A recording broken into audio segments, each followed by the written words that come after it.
Hey playa, if you like someone and you want to be with them, is it possible for the two of you to be just friends? The short answer is yes, but the long answer is it's actually a bit more complicated. So let's dive in and really look at what it means to be just friends, or as some people put it, to be in the friend zone. Are you really in the friend zone, or do you just think you are? Here's how to know.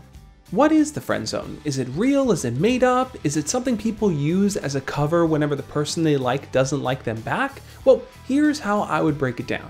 When you first meet someone that you're interested in, you start to figure out where along the connection spectrum you want to place them. Now, if you have a romantic interest in that person and they don't feel that same way, they even say something like, let's just be friends, you might feel like you're shifting more towards the friend zone now. But not everyone gets placed in the friend zone. The only people that really end up there are those that decide that they're going to hide their feelings and pretend as if they no longer exist just so they can maintain a sort of friendship with that person. Basically, all you're doing is pretending to not have feelings for them. Now, people do this for a multitude of reasons. Sometimes being honest about your feelings might mean that you push that person away and lose them from your life. So you don't really want to do that. And then sometimes people are just too nervous to be open. They're afraid that if they say something, that person's going to flat out reject them, and then boom, they're gone. Look, if that's how you feel, I understand. I've been there before.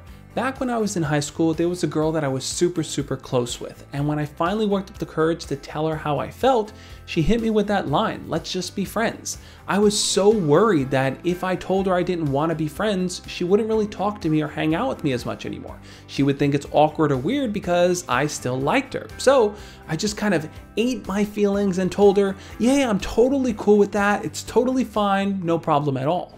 So you just want to be friends? Sure, I mean, I'm okay with that. You know, we can still talk and hang out and maybe even go on friend dates, you know, whatever you want. You know, if you want to tell me about other guys that you like too, sure. I mean, we're just friends, right? Gotta go. What I really wanted was to date her, but because I agreed to be just friends and nothing more, anytime she would flirt with another guy or talk about other guys that she liked, I would just nod along and smile and pretend like it didn't bother me. What I wasn't doing was the actual step that would help me just see her as a friend. If you want to build a real and solid friendship with that person, what you're gonna need to do is to start to shift the romantic feelings you have for them towards other potential people that you want to date. Otherwise, you're gonna keep getting caught up in the whirlwind of feelings and emotions for that person. Now, how do you actually make that transition? This is where the real work starts to come in. First off, take some time to think about other people you can learn more about. Are there any friends of friends that you're interested in, or are there any people in your classes that you want to get to know better? I'm not saying you need to like them in the same exact way that you like this person, but you have to start somewhere. You won't ever discover those real deep feelings until you start to pursue new people to explore more about them.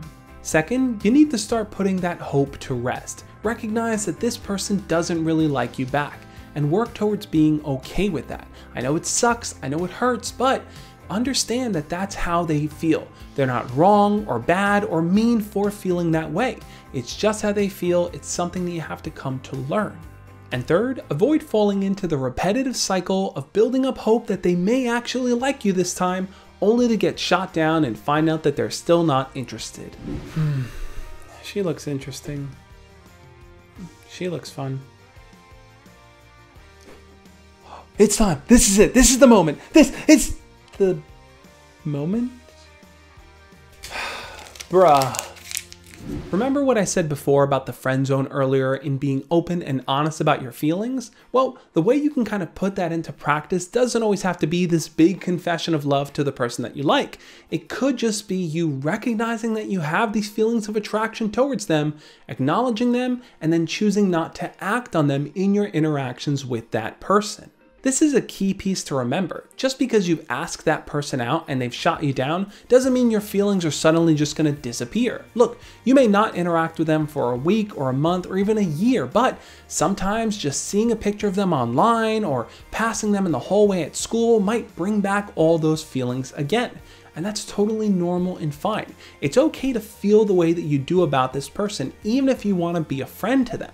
It all comes down to how you choose to manifest your feelings into actions. Here's something interesting I've learned over the years. Some of us are hardwired to interpret the actions of others as direct signs of interest. So if someone's looking at you more often, maybe they message you or they comment on your picture or your status, you might think that they're doing that because they like you, when in reality, they're doing it just to be friendly. So the question you always need to come back to and ask yourself as you're trying to build a friendship with that person that you like is, do I think this person likes me even though in the past they told me that they don't?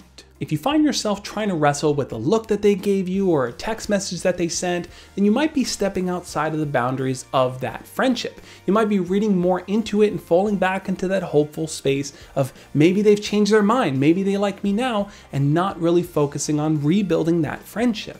If that is the case and you find yourself just trying to interpret everything they're saying, think back to the other people that you want to pursue, think back to how you want to build a friendship with that person, and you can always explore more friendship-like behaviors with this person. You can always start to turn to that friend for advice on different clothing items you want to try out, different hairstyles you want to do, or even new messages that you want to send over to different people that you like so that they can help you craft it a little bit better.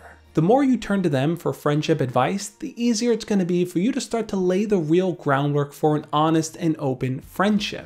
What about this one? You think this one's good? How about this? You think this one will hold up? You think it's good? You gotta like this one. Come on, this one's good. This is a good shirt. I know, I don't know why I haven't messaged her yet either, but I've been thinking all weekend long what I'm going to say to her. So how's this? What's up? No good? I only have so many pieces of paper I can crumple. But let's talk about the elephant in the room here, and I want you to be honest with me. Are you only maintaining a friendship with that person because you don't want to lose them from your life? If that is the case, then it's not a real friendship that you're actually building. It's a facade, it's fake, it's just not genuine. And that very well may be where you are right after you've just been rejected by them and you decide that you want to pursue a friendship. So if you want to move closer to the friend stage on that communication spectrum, the best thing you can do is to take time to learn about them, hear out their hobbies and their interests, discover more about them, and share more about yourself. Now look, that might mean learning about their dating life. They may bring those things up. And yeah, it might sting, so it's okay to set boundaries in the beginning for yourself, to determine what you're comfortable hearing and not hearing. But ultimately, work on being open and honest with yourself. Recognize what you're actually willing to work towards or what you're pretending to work towards just so you don't lose them. I'm curious though, what do you think? Can guys and girls just be friends, or will feelings always get in the way of that? Leave your comments down below and then check out the video over there on the side where I break down more about building friendships after rejection. There are some more steps that I think you could take to make it easier for you, so check out that video and I'll catch you next time. As always, love and peace.